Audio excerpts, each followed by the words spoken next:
Hi everyone, मैं हूं शेख जबी। मेरे इस चैनल में आप सभी का स्वागत करता हूं।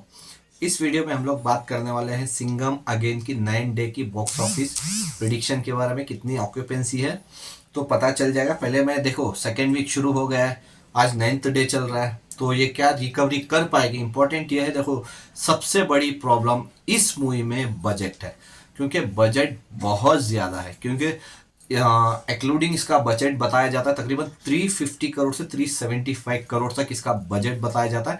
मेरे हिसाब से शायद इसमें इतने सारे स्टार्स को लिए गए। चलो सलमान खान को हटा दो क्योंकि उनका कुछ भी उतना नहीं है। दूसरे सारे जितने भी स्टार्स लिए, चाहे वो अजय देवगन हो, टाइगर श्रॉफ हो, रणवीर सिंह हो, दीपिका पादुकोण हो, अक्षय कुमार हो, श्वेता तिवारी हो, दया हो, अर्जुन कपूर हो, मतलब इतने सारे लोगों को लेके हैं। तो डेफिनेटली मेरे को ऐसा लगता है कि सिर्फ इनकी फीस ही तकरीबन 150 से 200 करोड़ चली गई होगी। 150 से 200 करोड़ अगर इनकी फीस ही चली गई तो बाकी का डेफिनेटली बजट तो ज्यादा होगा ही होगा। और एक सबसे बड़ी इंपॉर्टेंट ये है कि देखो किसी भी मूवी को, चाहे वो साउथ से हो या फिर बॉलीवुड से, हिंदी इंडस्ट्री से, किसी की भी मूवी हो, अगर उसका बजट 300, 350 या 400 करोड़ बजट हो जाता है ना, तो उसको अगर रिकवरी करना है, उस मूवी को हिट होना है ना, तो उसके लिए पहले दिन ही तकरीबन 100 करोड़ क्रॉस करना पड़ेगा।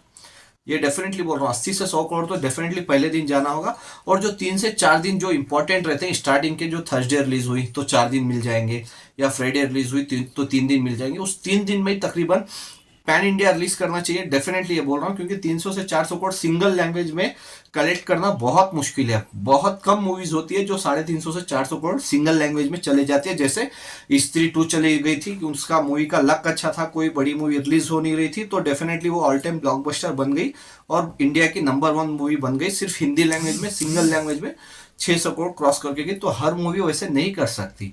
तो यही मेन है कि पैन इंडिया तो रिलीज नहीं हुए। सिंगम अगेन सबसे बड़ी प्रॉब्लम, पैन इंडिया रिलीज नहीं है, सिर्फ हिंदी लैंग्वेज, सिर्फ 2D में। तो कैसे रिकवर करेगी 350 करोड़? तो पॉसिबल ही नहीं होता, क्योंकि हर 2 हफ्ते के बाद मूवीज लगती ही रहती है। वो तो वही बोला ना, स्त्री 2 का टाइम अच्छा था, जो बड़ी मूवीज आई नहीं है। लेकिन अभी मूवीज भी आने वाली है, क्योंकि अभी वेनेसडे तक आई सिंघम अगेन के पास अच्छे खासे शो रहेंगे। फिर थर्सडे के बाद सूर्या सर, बॉबी देओल और दिशा पटानी की मूवी कंगवा रिलीज होने वाली है। तो वो रिलीज होगी थर्सडे के दिन। थर्सडे को अगर वो रिलीज होगी तो वो अच्छे खासे शोज लेके जाएगी। 14th को रिलीज है वो थर्सडे को, तो वो अच्छे खासे शोज काटेगी सिंघम अगेन के और भूल भुलैया के भी। तो उसके बाद कमाई नहीं होगी, शायद करोड़ों से भी नीचे आ जाए। उसके बाद शोज ही नहीं रहेंगे उतने, क्योंकि शो वो भी अच्छे खासे तकरीबन अगर 15 हजार प्लस भी अगर वो शो ले ली ना, तो डेफिनेटली, क्योंकि बॉलीवुड से भी फिर फ्राइडे को भी मूवी, छोटी मोटी मूवीज रिलीज होने वाली, तो वो भी शोज लेंगे ही लेंगे। तो उसके बाद शोज कम हो जाएंगे।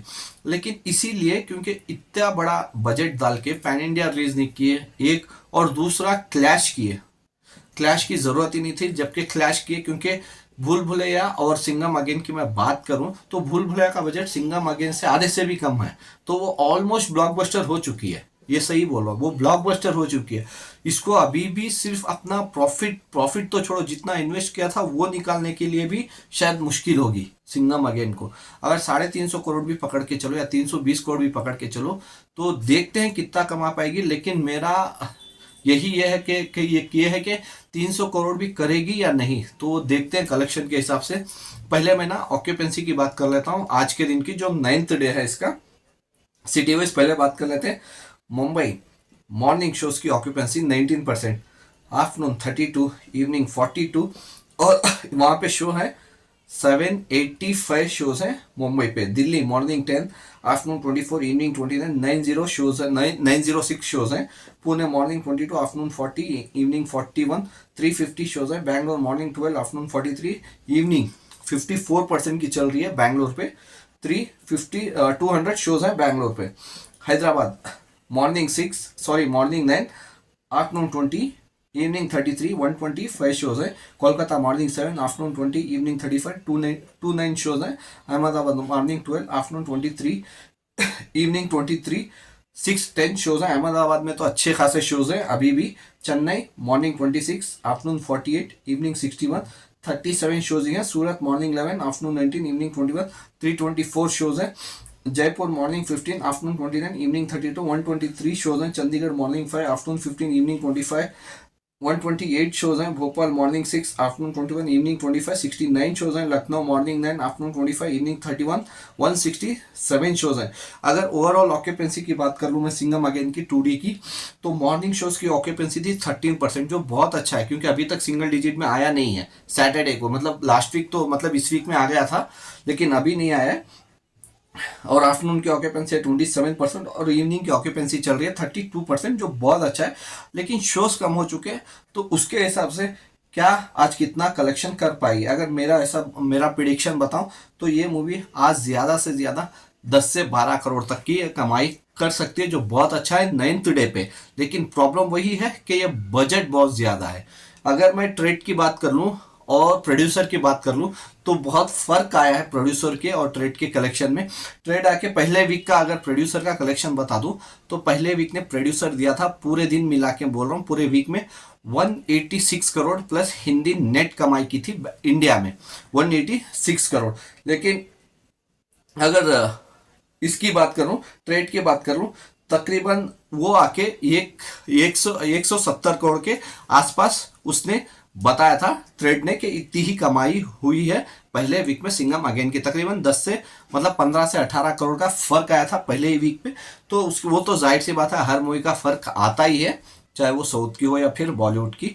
लेकिन प्रॉब्लम यह है जब इसका थर्सडे था, तो थर्सडे थर्ड के मतलब 13 के हिसाब से ये मूवी कमा रही थी, थर्सडे तकरीबन 8 से 9 करोड़ कमा रही थी। लेकिन सिंघम वालों ने दिया ऑफिशियल कलेक्शन 12 करोड़ के ऊपर थर्सडे। लेकिन उसके बाद फ्राइडे का जो यस्टरडे 8वां दिन था उसका तो कलेक्शन आया ही नहीं अभी तक, मतलब ऑफिशियल अनाउंसमेंट, मतलब ऑफिशियल फिगर दिया ही नहीं प्रोड्यूसर ने कि इसने 8 डे मतलब सेकेंड फ्राइडे पे कितनी कमाई की थी। तो सेकेंड फ्राइडे की अगर मैं बात करूं ट्रेड के हिसाब से, तकरीबन ये मूवी सेकेंड फ्राइडे 8 करोड़ के ऊपर की कमाई की है, जो आज जंप होते हुए तकरीबन 10 से 12 करोड़ कमा सकती है। और ये अगर मैं प्रोड्यूसर के हिसाब से अगर मैं लगा लूं तो प्रोड्यूसर का टोटल अमाउंट दिया था पहले वीक 186 करोड़, और उसके साथ साथ 8 करोड़ और जोड़ लूं तो ज्यादा से ज्यादा होगा 194। और आज का भी अगर 12 मतलब 12 करोड़ जो आ रहा है तो वो 12 करोड़ भी जोड़ लूं तो ज्यादा से ज्यादा होगा 206 करोड़, जो अपने 9th डे पे ये 206 करोड़ प्रोड्यूसर के हिसाब से ही ये मूवी 200 करोड़ क्रॉस कर रही है। लेकिन प्रॉब्लम वही है, इसका बजट। बजट ही मेन प्रॉब्लम है, क्या ये मूवी 300 करोड़ करेगी नहीं करेगी, तो वही मेन ये है। क्योंकि आज है, फिर संडे है, फिर कल है संडे, संडे के बाद फिर 3 ही दिन बचेंगे, तो उसके बाद थर्सडे से अच्छे खासे शोज इसके कम हो जाएंगे, तो उसके बाद कमाई भी डेफिनेटली कम हो जाएगी। तो मेरे हिसाब से ये मूवी अपने पूरे लाइफ टाइम में ज्यादा से ज्यादा 260 से 280 करोड़ जाएगी ना, तो बहुत है। वो भी प्रोड्यूसर का हिसाब डाल के बोल रहा हूँ, अगर ट्रेड का हिसाब डालूं तो वो शायद 250 करोड़ भी ना जा पाए, लेकिन अगर प्रोड्यूसर का भी हिसाब डालो ना तो 260 से 280 करोड़ जा सकती है अपने लाइफ टाइम में। क्योंकि अगर कंगवा मूवी के रिव्यूज अच्छे आ गए, लोग पसंद कर लिए, तो उसके शोज डेफिनेटली इंक्रीज हो जाएंगे, और सिंघम अगेन और भूल भुलैया या जो भी मूवीज है तो उनको शोज कम कर देंगे, तो वो तो बात की बात है। लेकिन मेरे हिसाब से 260 से 280 करोड़ ये अपने लाइफ टाइम में कमा सकती है। तो आपके हिसाब से क्या लगता है, क्या ये मूवी अपना बजट रिकवर कर पाएगी? 300 करोड़, 350 करोड़ बजट बताते हैं, चलो 300 करोड़ भी पकड़ो, तो क्या 300 करोड़ भी कर पाएगी या नहीं? आप मेरे को कमेंट्स करके बता सकते हैं। Bye, take care.